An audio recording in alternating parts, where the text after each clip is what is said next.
Hi everyone, আসসালামু আলাইকুম। কেমন আছো তোমরা সবাই? আজকে সমাজের সাথে আমি শেয়ার করব আমাদের সবজি বাগান।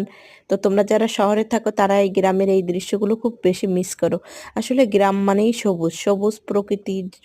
যতই মন খারাপ থাকুক, যতই শরীর অসুস্থ থাকুক, গ্রামের এই প্রকৃতি দেখলে মনটা অনেক বেশি ভালো হয়ে যায়।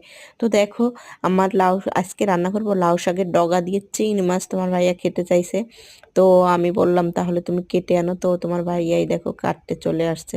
তো এটা হয়েছে আমাদের রাস্তার পাশে একটা ঝোপ আছে এইখানে। তো লাউর ডগাগুলো অনেক মোটা মোটা হয়েছে। তো লাউর ডগা কাটলে অনেক টিংড়ি বের হয়, অনেক শাক হয়, আর হচ্ছে প্রচুর লাউ পড়ে। আর যেহেতু গাছের জোর বেড়ে গেছে, তো তোমরা যারা গ্রামে শহরে থাকো তারা এগুলো উপভোগ করতে পারো না, আর এত তরতাজা সবজিগুলো কেটে খেতে পারো না। তো দেখো, গাছ থেকে কেটে এই সবজি খাওয়ার আনন্দটাই অন্যরকম। তো এগুলো শহরের মানুষ খুব বেশি মিস করে। আর এই দেখো আমার দেবর, এটা হচ্ছে আমার চাষা শহরের ছেলে, খুব বেশি দুষ্টু। তো এই দেখো আমি লাউ শাক দিয়ে চিংড়ি মাছের ঝোল রান্না করলাম। তো খেতে যে এত মজা হয়েছে, তো তোমরা যারা খাওনি তারা বুঝতে পারবে না। আর হচ্ছে মাছ ভুনা করলাম। আর এখন বিকেলবেলা আমার মেয়ে টুনটুনি চলে যাচ্ছে তার নানুর বাড়ি।